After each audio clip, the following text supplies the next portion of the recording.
Hello दोस्तों, प्रतिमा GS academy पे आप सभी का स्वागत है। दोस्तों, भारतीय अर्थव्यवस्था पे आज हम चर्चा करेंगे प्राथमिक क्षेत्र पर कृषि मूल्य लागत और खाद्य सुरक्षा पे। आप लोग लाइक करें, शेयर करें और जिन दोस्तों ने अभी तक हमारे चैनल को सब्सक्राइब नहीं किया वो सब्सक्राइब कर लें। शुरू करते हैं। कृषि लागत और मूल्य आयोग। देखिए, प्राथमिक क्षेत्र में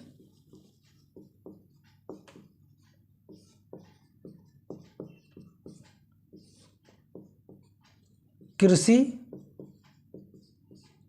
पशुपालन, मत्स्य खनन ये सब आता है। तो हम कृषि को किस तरह से विकसित करना है, कैसे आगे बढ़ाना है, इस पे हम पिछली क्लास में चर्चा कर चुके थे। अब कृषि का जो विपणन है, मार्केटिंग और मूल्य,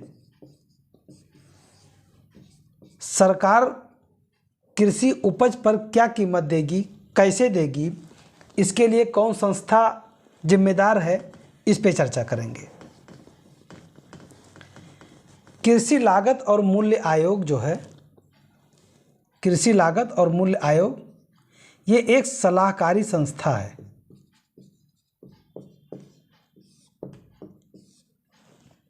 ये सरकार को सलाह देती है कि किसी फसल का मूल्य क्या होगा। अब सरकार इसको मानने के लिए बाध्य नहीं है, लेकिन फिर भी इनके सलाह पर विचार किया जाता है। कृषि लागत समिति, कृषि लागत आयोग, ये 1965 में पहली बार बनाया गया था। उसके बाद में इसका नाम परिवर्तित करके कृषि लागत एवं मूल्य आयोग कर दिया गया। कृषि लागत मूल्य आयोग ये सलाहकारी संस्था के रूप में कार्य करता है। कृषि कीमत मूल्य आयोग के रूप में कृषि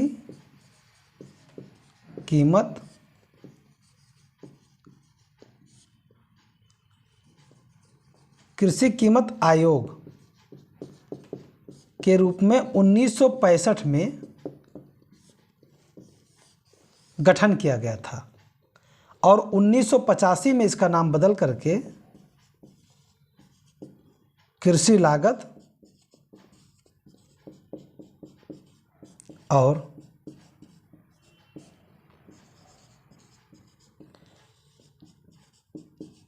मूल्य आयोग कर दिया गया।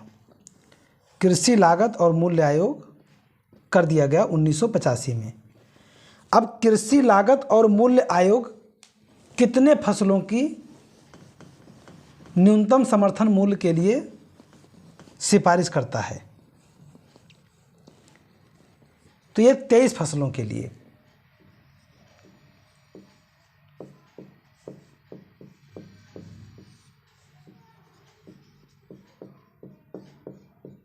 तेईस फसलों के लिए यह सिफारिश करता है। तो कृषि लागत एवं मूल्य आयोग की स्थापना किया गया था 1965 में। उस समय इसका नाम था कृषि कीमत आयोग। 1985 में इसका नाम बदल करके न्यूनतम समर्थन मूल्य के लिए सरकार को सलाह देना था। इस पर विचार कौन करता है?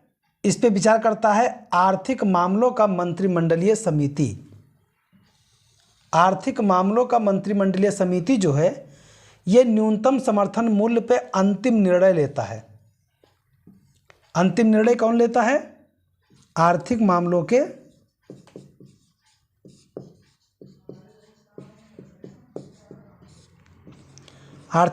के मंत्रिमंडलीय समिति, ये अंतिम निर्णय लेता है। 23 फसल पे न्यूनतम समर्थन मूल्य के लिए सिफारिश की जाती है। इनमें से जो अनाज है, यानी कह सकते हैं खाद्य फसल, खाद्य फसल तो सभी हैं, अनाज, अनाज है 7, दलहन है 5, तिलहन है 7 और व्यावसायिक फसल है 4।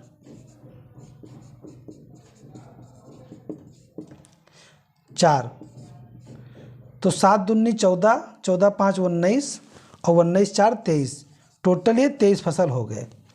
जो अनाज 7 है, दलहनी 5 है, तिलहनी 7 है, व्यावसायिक 4 फसल, यानी टोटल 23 फसलों पे कृषि लागत और मूल्य आयोग अपनी सिफारिश देता है और उस सिफारिश पे विचार करता है आर्थिक मामले के मंत्रिमंडलीय समिति। ये कृषि मूल्य आयोग के सिफारिश को मान भी सकते हैं और नकार भी सकते हैं। 23 फसलों पे दिया जाता है। अब खाद्य सुरक्षा,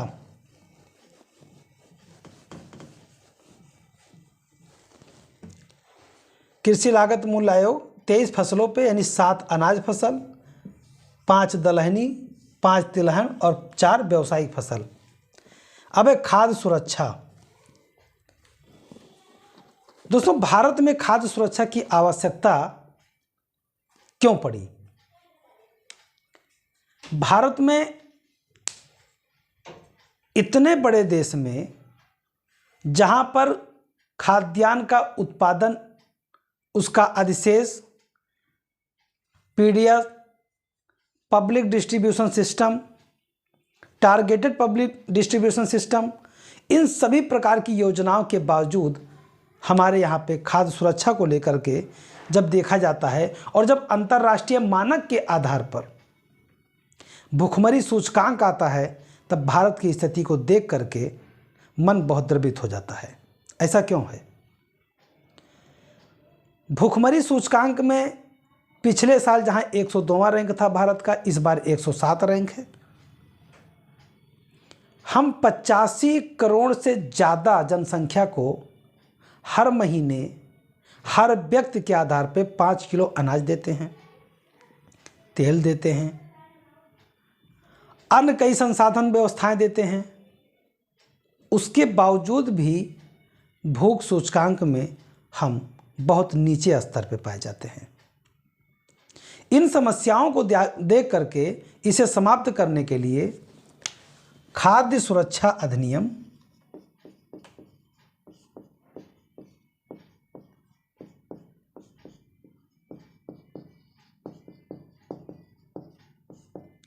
2013 पारित किया गया।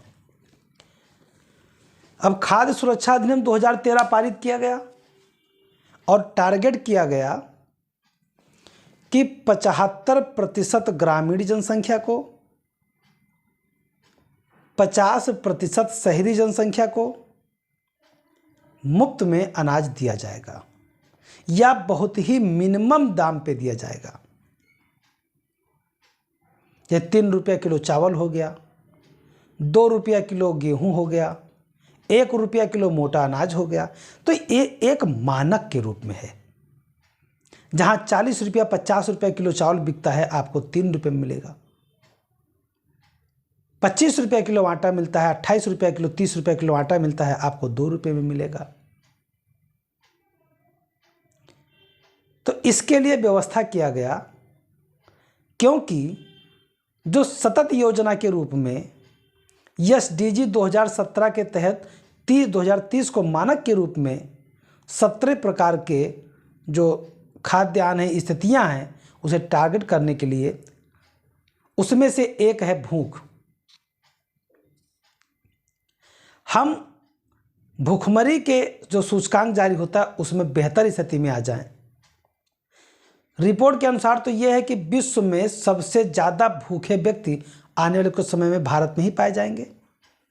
अब वो जनसंख्या इतनी ज़्यादा है, इसलिए भी है। इसमें क्या कहा गया है?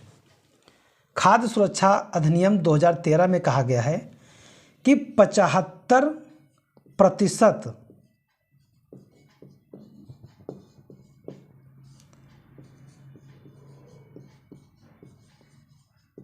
ग्रामीण जनसंख्या को टारगेट किया जाएगा 50%,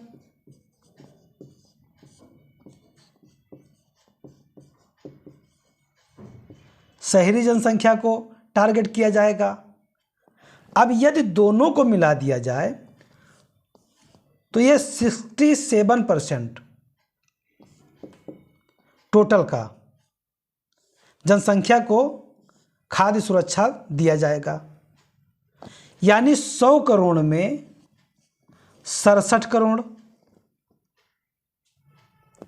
100 करोड़ में 67 करोड़, और यदि मान लीजिए 40 करोड़ और जनसंख्या हमारी होगी,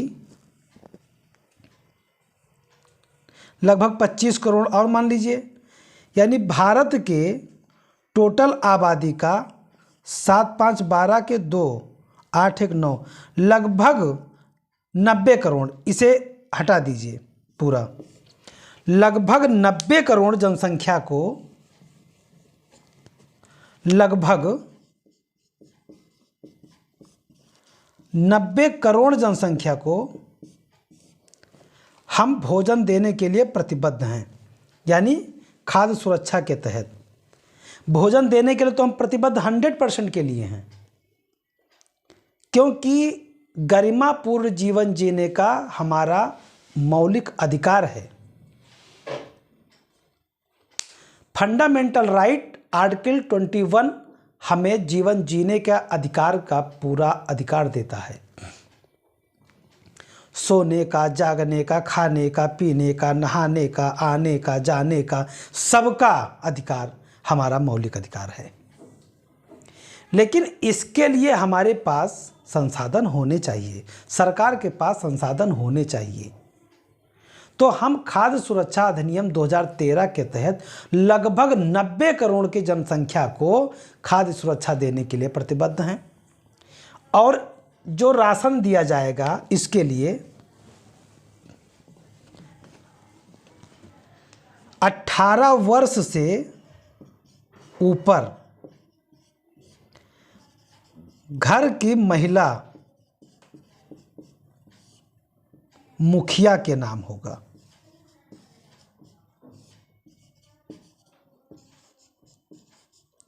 घर के मुखिया के नाम होगा। यानी खाद्य सुरक्षा के अंतर्गत कहीं ना कहीं महिला सशक्तिकरण का भाव भी देखने को मिलता है। 18 वर्ष से ऊपर जो सबसे बड़ी महिला घर में हो वो मुखिया होगी, उसके नाम से राशन कार्ड बनेगा, तब जाकर के इसका फायदा होगा। उसी को ध्यान में रख करके, खाद्य सुरक्षा को ध्यान में रख करके इसे 3 आयाम में बांटा गया है। भारत में खाद्य सुरक्षा को 3 आयाम दिया गया है। 3 आयाम का मतलब है खाद्यान्नों की पहुंच,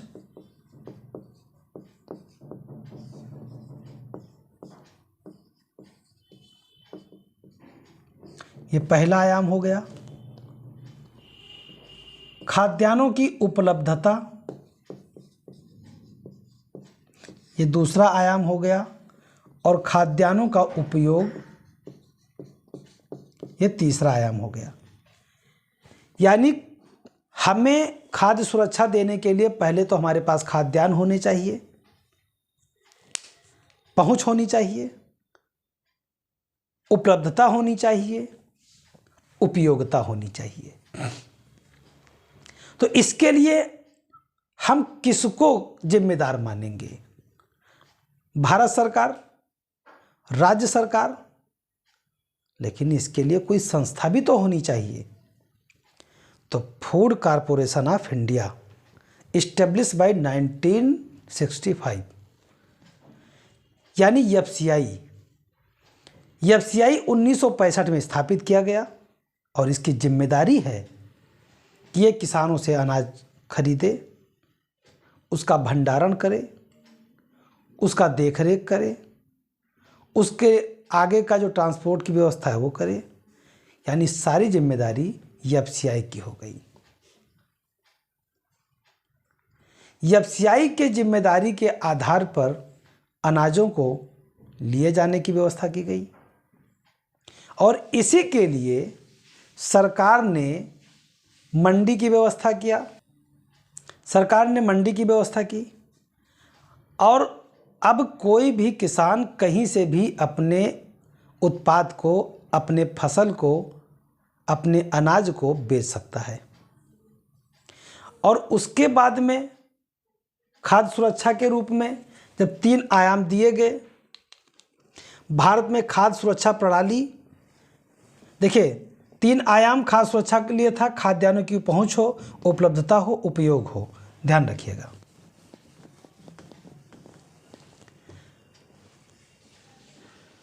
खाद्यान्नों की पहुंच, उपलब्धता और उपयोग। भारत में खाद्य सुरक्षा प्रणाली, भारत में खाद्य सुरक्षा के मात्रात्मक और गुणात्मक कार्य हेतु 3 सुरक्षा प्रणाली अपनाई गई। 3 सुरक्षा प्रणाली, पहली है सार्वजनिक वितरण प्रणाली, जिसे पीडीएस बोला गया, और आगे चल करके ये 1945 में स्थापित किया गया था। 1945 में स्थापित किया गया। अब सार्वजनिक वितरण प्रणाली ये स्थापित किया गया 1945 में। आगे चल करके 1997 में कर दिया गया target TPDS, target public distribution system, यानी लक्षित सार्वजनिक वितरण प्रणाली। इसका मतलब हुआ लक्षित सार्वजनिक वितरण प्रणाली। ये कब किया गया? ये किया गया 1997 में, और जबकि सार्वजनिक वितरण प्रणाली 1945 में भारत में लागू कर दी गई थी। और जिस समय लागू हुआ था उस समय तो हम गुलाम थे, लेकिन फिर भी भारत के हाथों में कहीं ना कहीं गतिविधियां आ चुकी थीं। पहला तो हुआ सार्वजनिक वितरण प्रणाली, दूसरा हुआ समेकित बाल विकास सेवाएं। ये जो समेकित बाल विकास सेवाएं हैं इसे एकीकृत बाल विकास सेवा के नाम से भी जानते हैं। ये 1975 में स्थापित हुआ। और तीसरा और सबसे महत्वपूर्ण है मिड डे मील योजना। इसका नाम बदल करके हाल ही में प्रधानमंत्री पोषण शक्ति निर्माण राष्ट्रीय योजना कर दिया गया है। अब मिड डे मील योजना तो चलाया गया, मिड डे मील योजना चलाया गया 15 अगस्त 1995 को, लेकिन ये शुरुआत नहीं था, शुरुआत था 1962 तमिलनाडु। 1962 तमिलनाडु ने सबसे पहले दोपहर का भोजन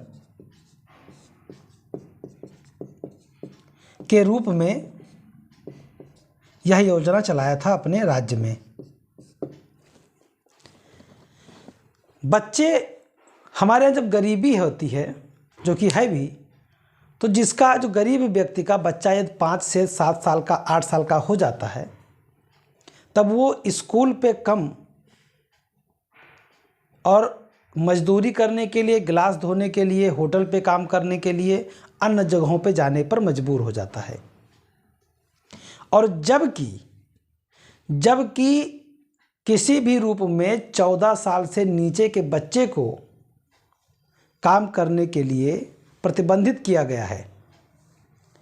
परंतु अगर आप कहीं भी जाइए, सामान्यतः होटल हो या कहीं भी, तो छोटे छोटे बच्चे काम करते हुए दिख जाते हैं। और ये प्रशासन भी देखता है, शासन भी देखता है, और सामान्य जनता भी देखता है। केवल ये कह देना कि हमारे देश में लेबर या चाइल्ड लेबर प्रतिबंधित है, जब तक कि आप उन्हें बेहतर व्यवस्था नहीं देते, उनको विकल्प खाने पीने का नहीं देते, तो ये एक झूठा सांत्वना की भांति होता है, इससे ज़्यादा कुछ नहीं होता है। अब क्या है, भारत में क्या किया गया कि बच्चों को पढ़ने भेजिए, उनके खाने की चिंता ना कीजिए, उनके कपड़े की चिंता ना कीजिए, कॉपी किताब की चिंता ना कीजिए। ये सारी जिम्मेदारी सरकार उठा रही है।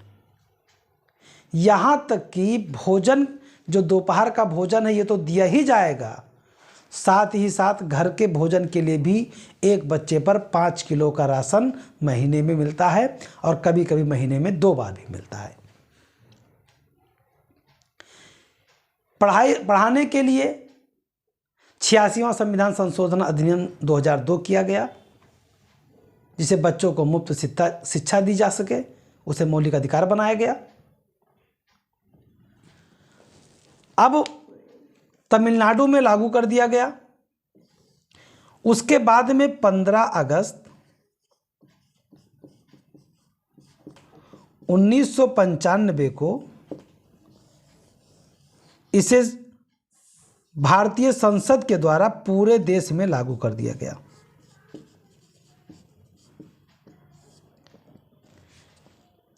उन्नीस से जब शुरू किया गया, तब पहले बच्चों को चावल दिया जाता था। प्राइमरी में पढ़ते थे तो उनको चावल दिया जाता था या अन्य संसाधन से। बाद में फिर भोजन दिया जाने लगा और अब तो नाश्ता भी मिलता है, भोजन मिलता है, कपड़ा मिलता है, कॉपी किताब मिलता है। लेकिन अब पढ़ने के लिए लड़के नहीं मिलते वहाँ। प्राइमरी में, स्कूल में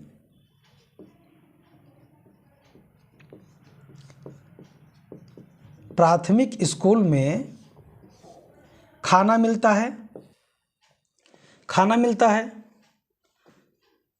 मिलता है, किताब मिलता है, और उसके बावजूद भी बच्चों की संख्या नाम मात्र की मिलती है। अब हम आगे नहीं कुछ बोलेंगे, इतना मिलता है प्राइमरी के लिए। और अब भी वहाँ भी कर दिया गया, वहाँ भी इंग्लिश में पढ़ाया जाएगा। फिर भी बच्चे मजदूरी की तरफ भागते हैं, तो कहीं ना कहीं गरीबी का स्थिति जो है वो हावी है। और इन सब की स्थिति के लिए 1965 में भारतीय खाद्य निगम एफसीआई की स्थापना किया गया था, जो खाद्यान्न व अन्य सामग्री की खरीदारी करना, भंडारण करना, संग्रहण करना, स्थानांतरण करना, वितरण करना तथा बिक्री का कार्य करना आदि जिम्मेदारी एफसीआई की है। अब कृषि विकास के लिए उसको वित्त की आवश्यकता होगी, तो वित्त को प्राप्त करने के लिए यानी ऋण को प्राप्त करने के लिए 3 प्रकार की अवधि का निर्धारण किया गया, जैसे अल्पकालिक ऋण, मध्यकालिक ऋण और दीर्घकालिक ऋण। इसे 3 प्रकार के ऋणों में विभाजित किया गया। जो 15 महीने से कम अवधि का हो, 15 महीने से कम अवधि का हो, उसे हम अल्पकालिक ऋण में रखेंगे। जो 15 महीने से 15 माह से अधिक और 5 वर्ष से कम के लिए हो, उसे हम मध्यकाल में रखेंगे। और जो 5 वर्ष से अधिक के लिए ऋण ले, वो दीर्घकालिक में आएगा। यानी कि ऋण के जो आवधिक आधार पे है वो 3 प्रकार के अल्पकालिक ऋण, मध्यकालिक ऋण और दीर्घकालिक ऋणों में विभाजित कर दिया गया। लेकिन इसके लिए स्रोत क्या थे? जब हमारे पास कोई संगठित संरचना नहीं थी, ऋण तो हम तब भी लेते थे, यानी गैर संगठित संरचना के माध्यम से हम कृषि ऋण उठाया करते थे। ब्रिटिश पीरियड में आर.सी. दत्त साहब ने एक पुस्तक लिखा है, रमेश चंद्र दत्त साहब ने, इकोनॉमिक्स ब्रिटिश पीरियड यानी Indian economy in British period के नाम से एक पुस्तक है। उनमें उन्होंने बताया है कि जब भारत के गुलामी की स्थिति में जब किसान जो थे वो ऋण लेते थे जमींदारों से, साहूकारों से, बाद में ऋण के जाल में फंस जाते थे और वो फिर कृषि मजदूर बन के रहते थे, जमीन जब्त हो जाती थी। एक ऐसा कुचक्र आता था कि वो ऋण दे नहीं पाते थे और अंत में उन्हें ज़मीनें देनी पड़ती थीं। इस समय संस्थागत ऋण दिया जाता है और गैर संस्थागत। तो पहले हम बता देते हैं गैर संस्थागत।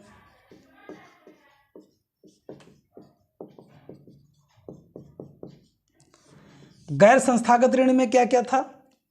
इसमें महाजन, साहूकार, सगे संबंधी,